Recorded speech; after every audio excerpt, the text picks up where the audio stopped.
Assalamualaikum warahmatullahi wabarakatuh. Kawan-kawan semua, insan pengadaan di seluruh Indonesia, khususnya Pokja Pemilihan dan pejabat pengadaan di seluruh Indonesia, di kementerian, lembaga, dan perangkat daerah. Berjumpa kembali dengan Agus Arif Rahman, dengan Arif. Saya adalah penulis buku. Inilah kedua buku saya, panduan dokumentasi dari penerbit Gramedia. Kemudian ini ada buku kerja pejabat pembuat komitmen penerbit Prenada Media. Kemudian sekilas perkenalan, inilah identitas saya adalah fungsional pengadaan Badan Desa Ahli Media. Saya aktif di Ikatan Fungsional Pengadaan, kemudian juga Ikatan Ahli Pengadaan, dan bekerja sehari-hari di Badan Meteorologi, Klimatologi, dan Geofisika. Kemudian ini adalah sertifikat kompetensi yang saya miliki, alhamdulillah pada saat ini masih menjadi ahli muda. 2016 yang lalu, ini adalah daftar kompetensi.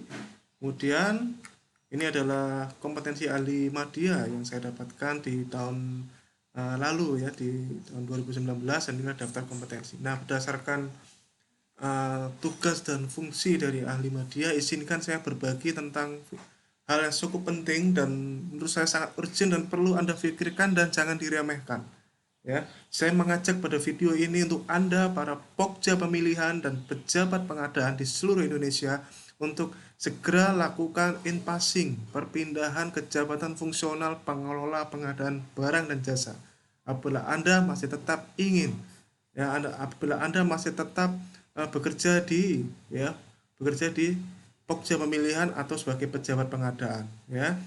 Nah, Anda punya waktu ya untuk in-passing ini, uji kompetensi sampai deadline 2020. Dan in-passing saat ini, pada video ini izinkan saya berbagi, in-passing saat ini dipermudah. Ya, in-passing oleh LKPP sudah dipermudah sehingga tidak ada alasan untuk tidak melakukan in-passing. Bagi Anda yang saat ini dan ke depan masih bekerja untuk sebagai pokja pemilihan dan pejabat pengadaan. Oke. Nah,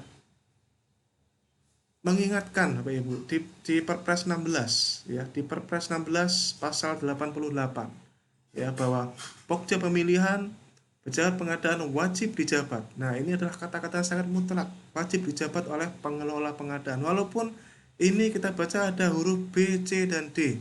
Tapi ingat Bapak Ibu semuanya, yang namanya peraturan regulasi produk hukum itu berurutan. Nomor A adalah yang menjadi prioritas dan ditambah dan kata wajib dijabat. Ya, sebagai pengelola pengadaan paling lambat 31 Desember 2020. Dan untuk itu LKPP sudah memfasilitasi proses perpindahannya melalui in-passing, si permudah. Oke.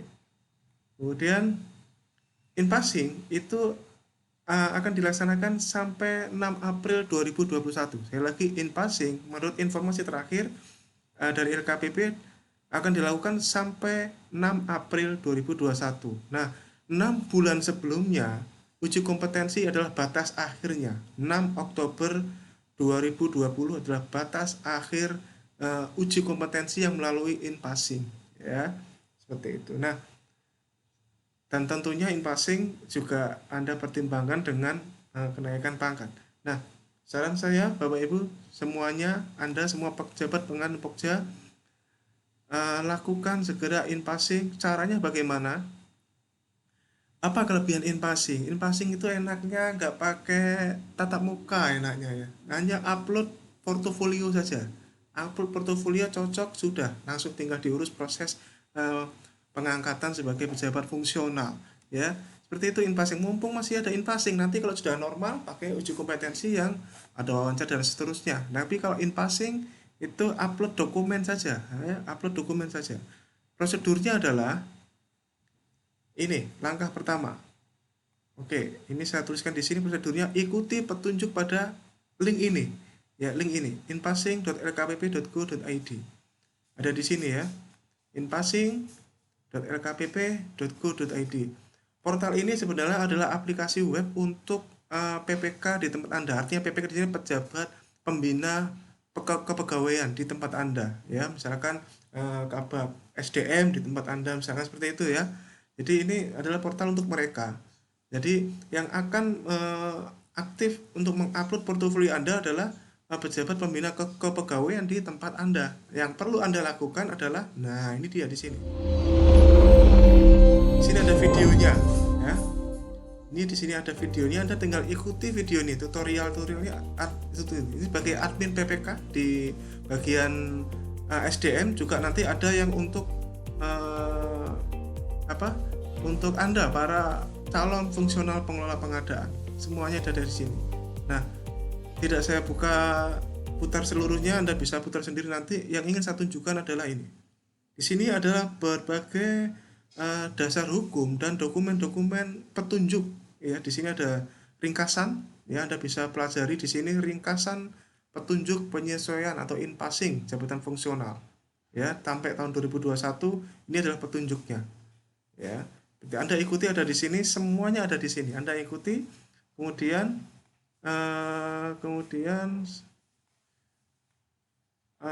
ini dokumen portofolio. Jadi saya buka di sini. Nah, dokumen portofolio sangat-sangat dipermudah.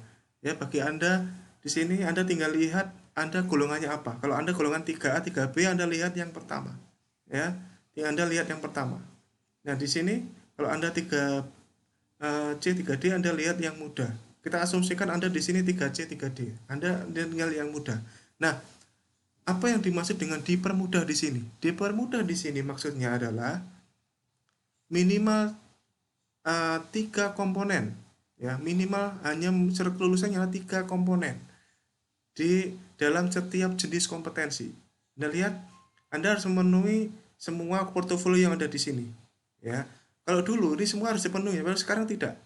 Hanya minimal 3 komponen dari satu jenis kompetensi. Misalkan ini kompetensi perencanaan pengadaan, komponennya ada 4. Anda hanya memilih 3 dari 4 komponen ini, di mana per komponen Anda hanya minimal 1 portofolio saja, 1 portofolionya. Cukup mudah, bukan? Ya, jadi dalam satu komponen ini Anda hanya suruh milih salah satu dari portofolio. Misalkan saya mau memilih komponen penyusunan spek misalkan. Anda pilih mana yang Anda cukup mudah sebagai Pokja mendapatkan dokumennya. Misalnya ya, seperti ini. Nah, ini misalkan Anda milih dokumen spek dan summary report untuk tender pekerjaan menggunakan metode pemilihan pasca kualifikasi. Saya kira semua Pokja pasti punya ini. Tidak mungkin tidak. Anda tinggal kasih summary reportnya ya di bagian perencanaan. Dokumen spek Anda tinggal download ya, Anda bisa izin ke PPK-nya, sudah jadi portofolio. Cukup ini saja untuk komponen yang ini. Kemudian Anda pilih komponen yang lain. Di sini ada 4 komponen kan? Nah, Anda pilih 3 saja. Dan seterusnya juga pemilihan penyedia. Pemilihan penyedia minimalnya 4 komponen.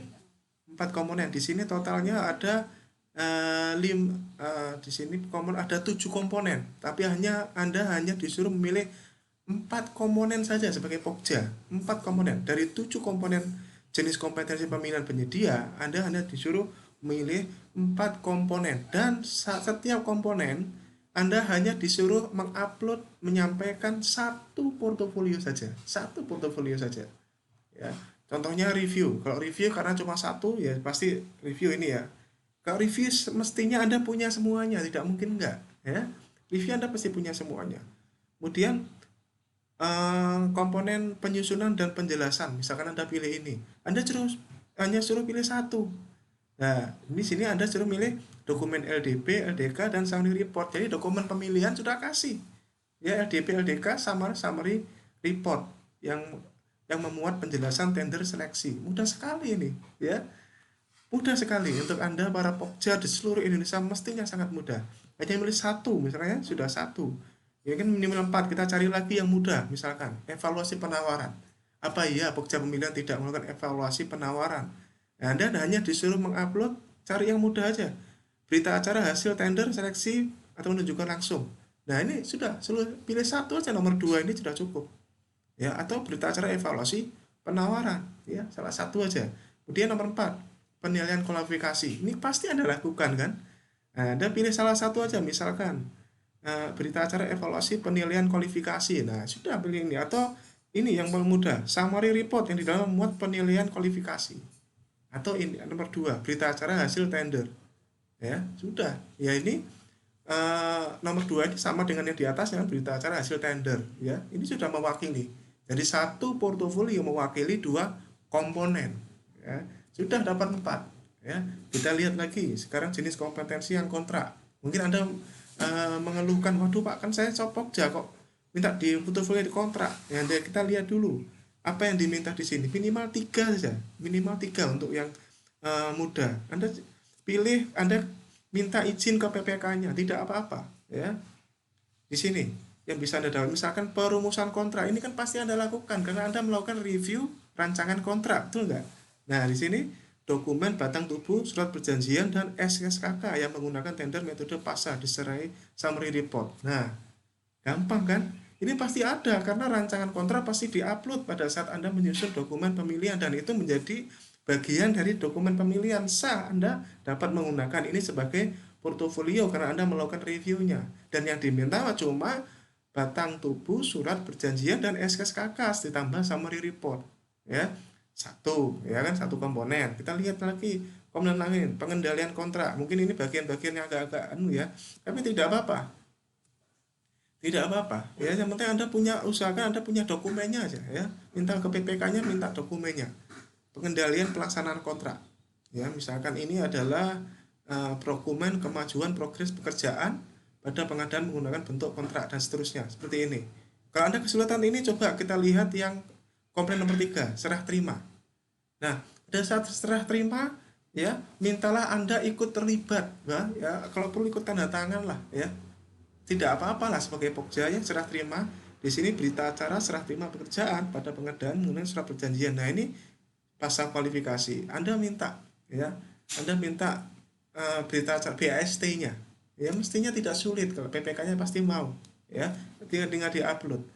Ya, jangan bertanya, "Oh Pak, saya kan tidak ikut melakukan." Ingat, ini adalah portofolio Anda sudah melakukan tendernya dari atas. Kalau ya, jadi sebaiknya paket yang Anda usulkan, yang Anda tawarkan di portofolio ini, nama paketnya sama, biar nanti asesornya akan membaca berurutan. Oh iya, si anggota Pokja ini sudah melakukan perencanaan, pemilihan, kemudian dikontrak, dia minta dokumen BAST, ya, berarti masih ikut, ya, masih masih relevan, ya, paket yang sama. Usahakan paket yang sama, ya. Itu adalah striknya begitu. Striknya. Nah, seperti itu, ya. Evaluasi kinerja ini biasanya jarang dilakukan. Kemudian swakelola, misalkan. Swakelola Anda tinggal kreatif, ya, kreativitas Anda di sini. Yang diminta apa? Misalnya di sini penyusunan rencana dan penyiapan PBBC secara swakelola. Anda hanya minta 2 bukti portofolio. Anda minta print out-nya sirup aja, ya, minta print out-nya sirup dari tempat Anda, ya. Kemudian laporan kegiatan swakelola Anda tinggal minta, ya, Anda berusaha minta ini memang harus kreatif, ya. Bagian swakelola ini biasanya agak-agak mudah-mudah sulit atau sulit-sulit mudah, tergantung, ya, tempat Anda, tapi saya yakin bisa. Oke. Itu tadi saya contohkan yang mudah, ya, yang golongan 3C 3D. Ketika kalau Madya golongan 4A ke atas, Anda lihat yang Madya. Yang Madya yang ini, ya. Nah, yang ini Anda lihat yang ini. Oke. Jadi kesimpulannya adalah sekarang sangat mudah, ya, sangat mudah. Dalam satu komponen Anda hanya diminta satu portofolio saja. Milih yang memungkinkan, dan Anda tidak usah berpikir Anda ikut melakukan atau tidak. Sudah, itu biarkan jadi keputusan asesor saja, ya. Biarkan jadi keputusan asesor. Oleh karena itulah penting kiranya Anda menyampaikan portofolio itu paketnya sebaiknya sama. Jadi biar asesor membaca itu berurutan ceritanya. Ya, paketnya sama. Dan tidak perlu banyak paket. Satu paket saja sudah. Hanya contoh kan, ini kan portofolio. Bukti portofolio. Oke, nanti Anda serahkan ke bagian SDM di tempat Anda, dan mereka nanti akan mengupload di aplikasi ini, ya. Anda bagian PPK, admin PPK, pejabat pembina kebagian di tempat Anda akan upload di aplikasi ini, dan itu Anda nggak usah berpikir, ya, seperti itu. Nah, uji kompetensi jadwalnya ada di sini, ya. Ini kalau Anda ikut jadwalnya LKPP, Anda tinggal dilihat di sini, ya. Atau instansi Anda yang mengundang LKPP atau berkoordinasi dengan LKPP. Nah, di sini contohnya Provinsi Kalimantan Tengah, di sini, ya, sampai di sini ada, di sini buka, ya. Anda yang di Provinsi Kalimantan bisa ikut nih, ya, tapi ini metodenya tes tertulis, ya. Tes tertulis, ya. Kalau yang LKPP ini enaknya adalah yang metode in passing, ya, tinggal mengupload gitu. Anda tinggal buka video ini ya. Nah, ini adalah petunjuk untuk admin PPK-nya. Ya, bukan untuk Anda para calon fungsional, tapi untuk admin pejabat pembina kepegawaian. Ya, tentunya sebelum ini semua tentunya harus ada formasinya. Ya, pastikan formasinya harus ada, dan formasi juga lewat aplikasi informasi kok, tidak sulit. Tidak sulit kalau memang diusahakan. Kalau memang ada kemauan dan niat untuk melakukan in-passing. Ya, mengingatkan kembali sekali lagi, in-passing dilaksanakan sampai 6 April 2021 dan uji kom melalui in-passing dilaksanakan paling lambat 6 Oktober 2020, dan mengingat kembali sekali lagi bahwa Pokja pemilihan dan pengadaan wajib dijabat, dan ini ditaruh di huruf A ya, kita taruh di huruf A oleh pengadaan paling lambat 31 Desember 2020. Semoga sharing saya ini berguna ya untuk Anda semuanya. Poin pentingnya adalah segera lakukan in-passing ya. Ikuti prosedur yang ada di sini, in-passing di sini, dan insya Allah semuanya akan mudah. Karena satu komponen, ingat satu komponen hanya satu portofolio yang diminta, scan semuanya ya. Oke, terima kasih untuk Anda semuanya yang bersedia, yang berkenan untuk mendengarkan video ini. Semoga ini bisa bermanfaat, dan Bapak Ibu, saya mengajak Anda masuk fungsional pengadaan bagi Anda sebagai Pokja, sebagai pejabat pengadaan, karena fungsional itu adalah seperti profesi ya, profesi dimana kalau tidak ada fungsional itu ibarat rumah sakit tidak ada dokternya. Rumah sakit tapi isinya koas semua ya, dokter pasti latihan. Tapi kalau Anda sudah fungsional itu berarti ibarat rumah sakit, instansi itu rumah sakit, itu berarti itu dokternya. Nah, seperti itu. Anda bayangkan kalau ada Pokja hanya ad hoc saja. Ibarat rumah sakit, dokternya hanya dokter-dokter, masih dokter-dokter pelatihan aja ya, dokter-dokter koas. Ya, mau kapan seperti itu? Ya. Kemudian kalau Anda fungsional tentunya juga ada beberapa kelebihan yang bisa Anda manfaatkan. Tentunya Anda bisa naik pangkat 2 tahun sekali seperti saya ya, 2 tahun sekali naik pangkat ya. Kemudian juga Anda akan tergabung di Ikatan Fungsional Pengadaan Indonesia, organisasi profesi yang tentunya juga sedikit banyak akan saling berbagi, saling membantu, saling menguatkan organisasi profesi. Seperti kalau dokter ada Ikatan Dokter Indonesia, dan semua jenis profesi pasti ada ikatan organisasi profesinya. Sama di fungsional pengelola pengadaan juga ada Ikatan Fungsional Pengadaan Indonesia, IFPI. Oke, sekali lagi terima kasih. Pastikan Anda melakukan in-passing, jangan sampai terlewat. Sukses buat kita semua. Assalamualaikum warahmatullahi wabarakatuh. Salam pengadaan.